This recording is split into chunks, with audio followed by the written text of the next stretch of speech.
And welcome back, witches and sages, to Let's Play Bayonetta 2. Today we're going to be taking on Chapter 3, Paradiso, the Gates of Paradise. Probably my least favorite chapter in the game. It's not hard at all. It's just a very slow and tedious one, so I'm not a fan of replaying it. First order of business is I don't really have a topic to discuss today for getting better at the game, but I thought I'd show off a fun little trick. So let's just charge up this. And you can dodge offset into Panther Within, and then release attacks like the charged attacks on the Rakshasa. Like so. There we go. That can be a fun way to start fights that don't begin with a cutscene. Just carry that really strong charge attack in, and then stagger an enemy with it. And there are certain special chapters where you can use that kind of technique to greater effect. But that's all we're really going to talk about for today. Nothing super relevant to the chapter we're going to be getting into. Let's go visit Rodan before we start. The world-famous Rodans, where demons and gunsmithing go together like chicken and waffles. Okay, we heard that one before. Rodan has a variety of comments he can say when you enter the Gates of Hell, but he sometimes reuses them, and he doesn't have a huge pool. I think he has like 6 or so different things he can say. Hopefully we'll see them all by the end of the game. First order of business is, let's buy up the remainder of the techniques, and I'm going to be honest, a lot of these aren't terribly useful, and it's not the end of the world if you don't buy them, and it might actually help you depending on how poor you are at staggering your dodges, i.e. if you're me. Here we've got Witch Twist, which is basically just the punch variant of Afterburner Kick. That was Witch Strike, I'm sorry. Witch Twist is the next one here. This one is hold ZR, then press and hold X, and you'll do a special move where Bayonetta does an uppercut. I mostly do this by accident. Ditto for this one, Heal Tornado. It's the same thing, but with a kick. I have not really found any genuine use for these techniques, so I really can't recommend buying them. You'll more than likely just use them by accident most of the time. Ditto for this one, Breakdance. This one's just kind of silly. If you hold ZR down, you will just start firing bullets wildly as Bayonetta does a windmill breakdance kick all around the place. But for buying all the techniques, we get the Umbran Successor Bewitchment. Pretty cool there. We'll buy one more Moon Pearl just to increase our magic a little bit, and what the heck, let's buy an accessory. The chapter coming up is boss only, so let's grab the Star of Daneta and throw it on. I'll not very likely to find any situation where I utilize it, but hey, it's there. One thing you can do to skip cutscenes in this game, I don't know if you have this option by default in Bayonetta 2, I know you definitely had to beat the game to unlock it in Bayonetta 1, is that you can hold ZR and press the minus button to skip cutscenes. Otherwise, you can skip cutscenes by hitting the plus button to pause the game, and there will be a skip cutscene option. Let's modify our character settings a little bit. For this, we're going to use Love is Blue, and we're going to throw on the Star of Daneta, just so, maybe occasionally we can get some use out of that. I'd recommend Love is Blue for the weapon set for this level, since for reasons, we're not going to be able to make too much use of Rakshasa. Let's get into it.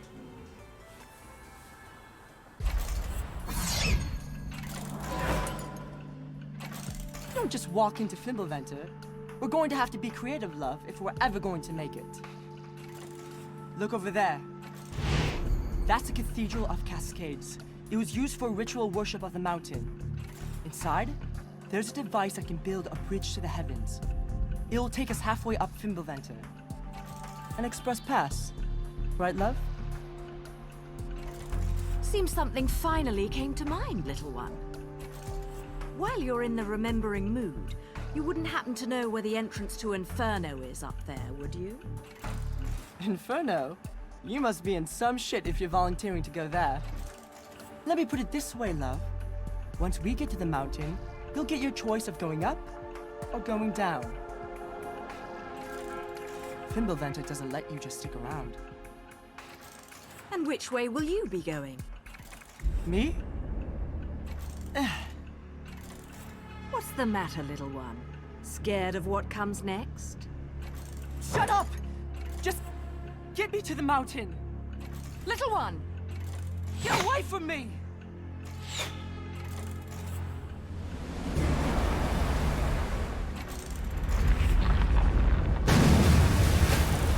Ah!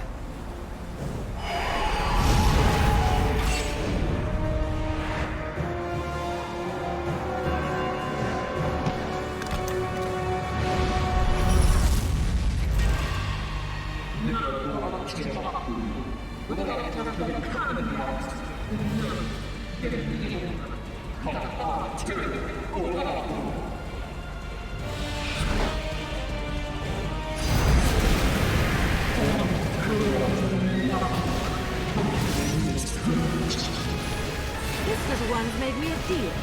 He's my guide, and he's not done guiding. I think we're going in entirely different directions. And in the grand tradition, I take a hit right at the start. Anyways, this level starts with a pretty lengthy auto-scrolling segment, and this is why I'm not a fan of it. It takes a while to get to the actual boss fight.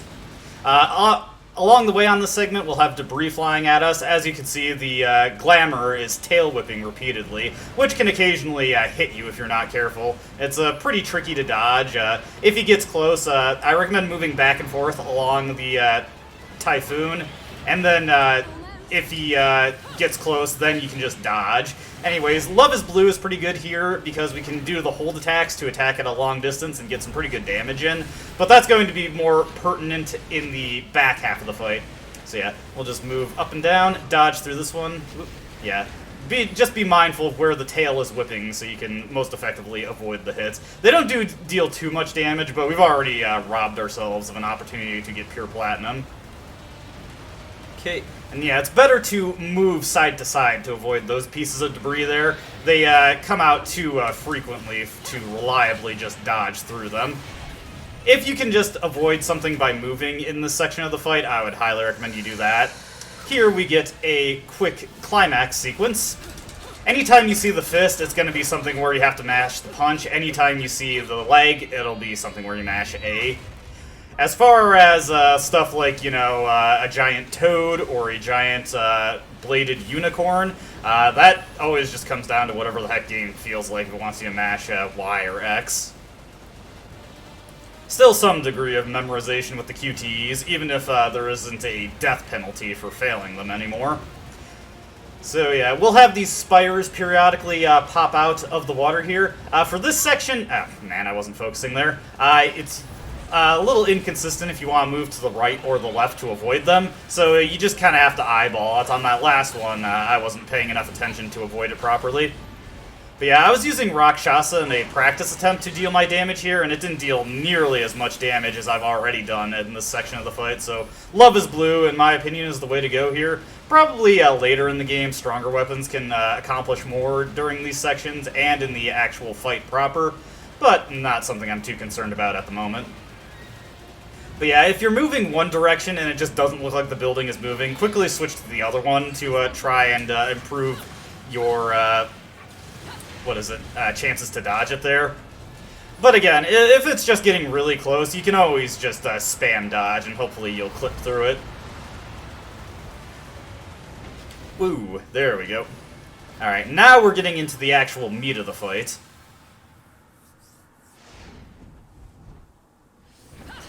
Here we are at the Gates of Paradise, so we've come a long way. And we're going to have more glamours to take on. That looks like it could hurt you, but don't worry, they're not that cheap. Alright, so for these guys, you just want to wait until they attack, get Witch Time going, and then do some attacks of your own. Whoop! Ah! Mistimed the dodge on the bite there. Okay, do this. But yeah, Love is Blue is probably the way to go here. If the boss gets a little too distant, then your hold attacks will keep up the offense for you. And that's kind of necessary because sometimes, let's just take this one out and do this. Okay, not too bad. Not exactly how I wanted that to go, but I got enough with what I managed there. But yeah, the bosses kind of sometimes force you away, which is another reason why I like the hold attacks for Love is Blue, so I can keep up a more consistent offense and transition into Wicked Weaves without the combo ending.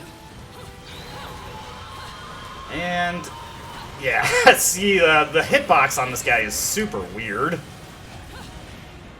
But we got some nice long-distance Wicked Weaves here. We'll wait until he does another attack to do the Umbran Climax.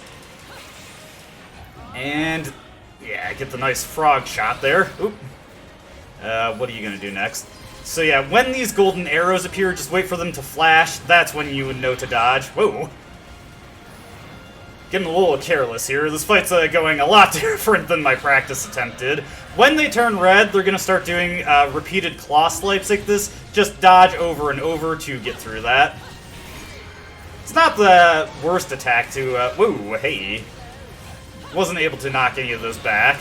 And, yeah, want to offset the Wicked Weave there so I could keep that good bit of damage going.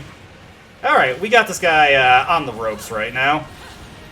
Just don't want to get too careless. Yeah, it's always weird when the, what is it, the Wicked Weave just unexpectedly staggers the boss. And hey, there we go. Unfortunately, couldn't keep the combo going into the climax, but whatever.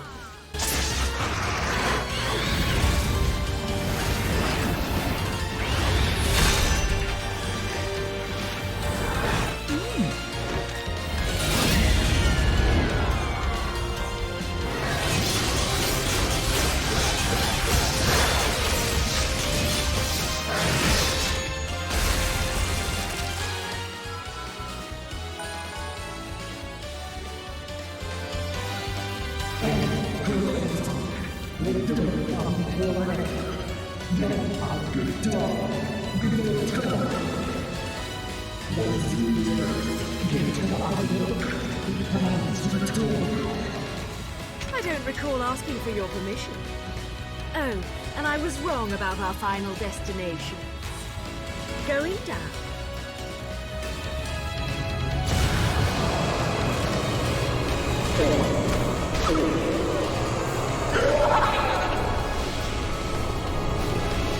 Fuck.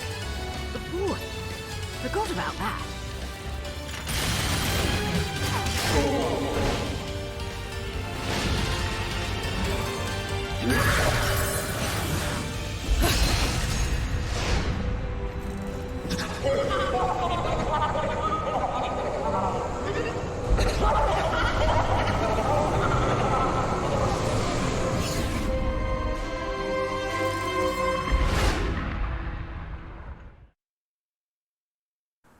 So it looks like Bayonetta's attempt to rescue Loki there was a little botch. Sadly, could not get a platinum ranking, though I did do better on the damage than in my practice run. So yeah, nice short and sweet chapter that we got today. Could've wished I could've kept that combo going into the climax, but the game is a little inconsistent about that, and it doesn't really matter, it just looks nicer. Oh well. So, for completing that chapter, we get another journal, and we get a new verse card. Not that I'm ever gonna get to do much with that, but you know. With that out of the way, we unlock Chapter 4, The Two Meet. What two are they talking about? Well, we'll see next time, and it's a bit of a lengthier chapter, but not nearly as long as the first chapter. In fact, there's only one chapter in the game that comes as close to the length of that chapter, and fortunately it has far fewer cutscenes to go through, so probably won't have the same amount of runtime, but that is where we'll leave this video. As always, I hope you enjoyed watching, and I hope to see you next time. Until then, goodbye.